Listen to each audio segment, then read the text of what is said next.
On vous demande dans chacun des cas suivants de déterminer des réels x et y pour que les vecteurs u et v soient orthogonaux.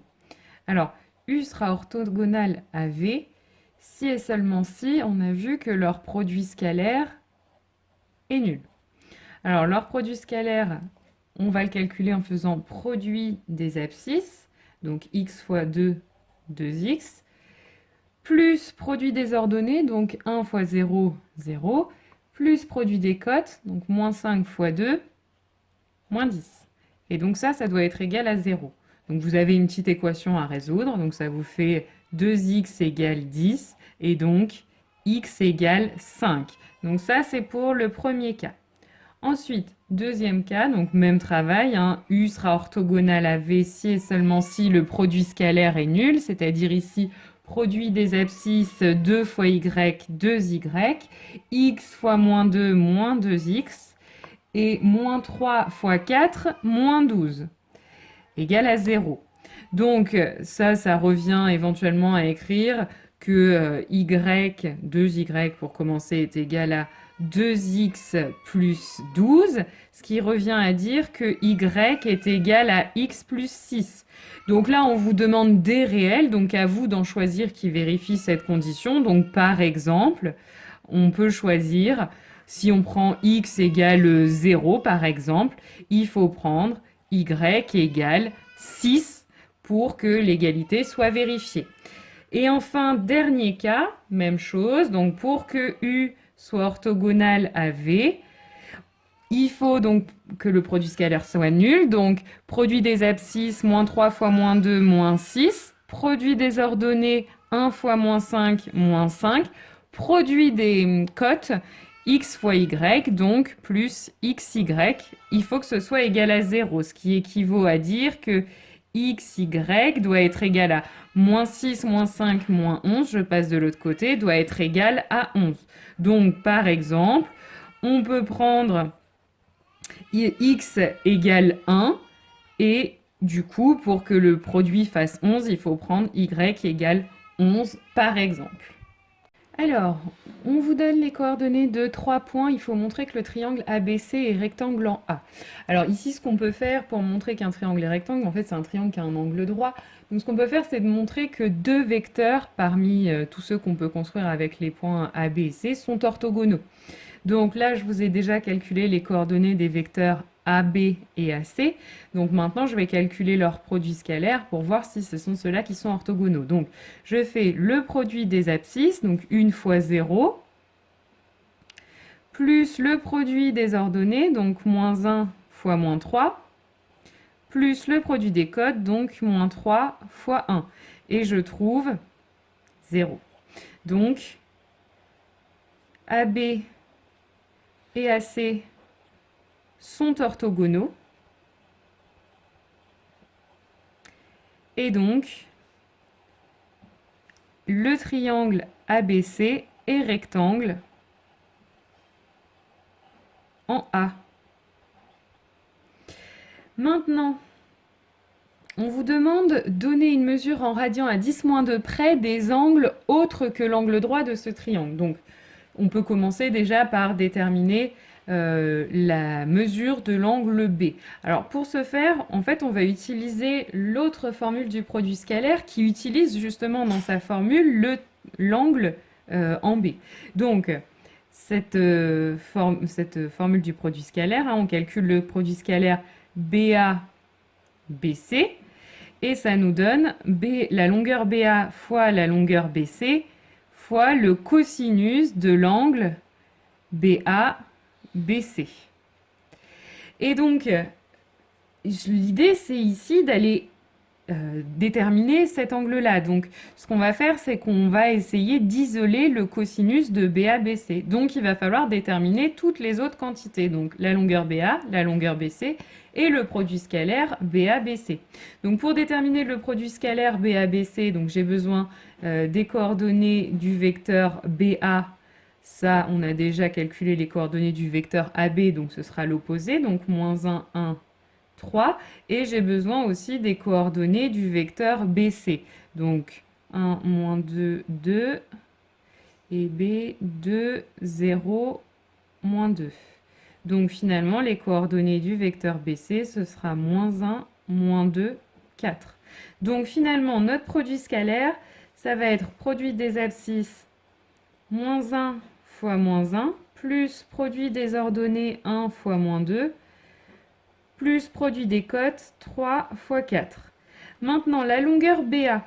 Donc on a vu dans le cours, une fois qu'on a les coordonnées du vecteur BA, la longueur BA, ce sera -1 au carré, plus 1 au carré, plus 3 au carré. Je prends les coordonnées au carré et je les additionne. Et je prends la racine de tout ça. Ensuite, la longueur BC, pareil, mais avec le vecteur BC. Donc -1 au carré, plus -2 au carré, plus 4 au carré, multiplié par le cosinus de l'angle BA-BC. Et donc, le produit scalaire, il va donc, tout ça, ça va donc faire 11. Ça va être égal à racine carrée de 11 et ça, racine carrée de 21. Multiplié par le cosinus de BA-BC toujours. Et donc maintenant, j'isole le cosinus. Donc finalement, cosinus de BA-BC va être égal, donc je l'isole, donc je divise par racine de 11 fois racine de 21. Donc ça va faire 11 sur racine de 11 fois racine de 21. Et donc maintenant que j'ai le cosinus, j'utilise ma calculatrice pour calculer une mesure de l'angle orienté BABC. Donc ça donne environ, alors plus ou moins 0,76. Une fois qu'on a déterminé donc l'angle BABC, en fait le dernier on peut le déduire parce qu'on a un angle droit, on a la mesure d'un angle, donc il ne nous reste plus qu'à en déduire le troisième en utilisant le fait que la somme des trois angles fait pi. D'accord? Donc là, on peut rédiger comme ça. Donc, alors, il faut rédiger en valeur absolue, hein, mais vous pouvez écrire que si vous preniez pi, que vous enlevez la valeur absolue de l'angle AB, AC, moins la valeur absolue de l'angle BA, BC, donc vous obtenez la valeur absolue de l'angle CA, CB. Et donc, si vous calculez ça, donc ça fait pi moins AB, AC, c'est l'angle droit, donc c'est pi sur 2, moins 0,76. Donc vous calculez ça et ça vous donne environ 0,81. Donc, l'angle CA-CB vaut environ plus ou moins 0,81 radians. Alors maintenant, vous devez démontrer que AC est égal à BD, le vecteur AC est égal au vecteur BD, donc vous calculez les coordonnées des deux vecteurs. Clairement, on s'aperçoit que les coordonnées sont les mêmes, donc AC est égal à BD. Maintenant, vous devez aussi montrer que le vecteur AB est orthogonal au vecteur AC. Donc pour ça, on va calculer leur produit scalaire, et pour calculer leur produit scalaire, j'ai besoin de leurs coordonnées. Donc j'ai déjà les coordonnées de AC, j'ai calculé les coordonnées de AB. Maintenant, je vais calculer le produit scalaire AB-AC.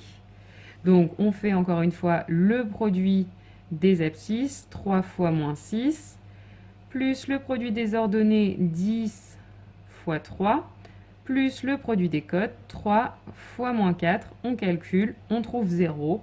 Donc, on a bien AB, le vecteur AB est orthogonal au vecteur AC.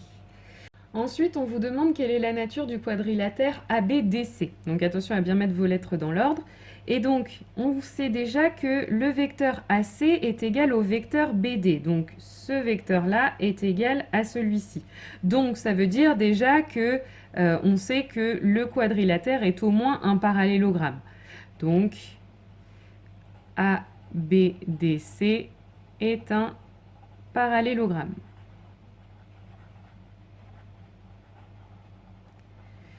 Maintenant, on sait autre chose. On sait aussi que le vecteur AB est orthogonal au vecteur AC.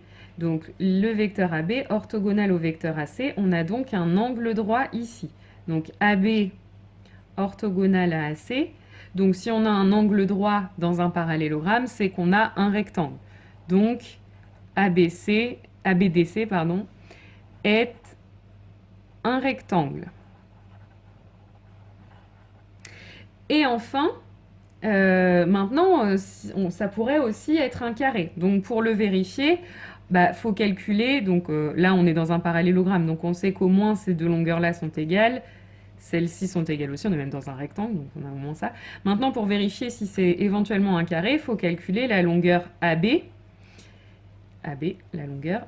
Donc, on fait racine carrée de la somme des carrés des coordonnées du vecteur AB, donc moins 6 au carré, plus 3 au carré, plus moins 4 au carré.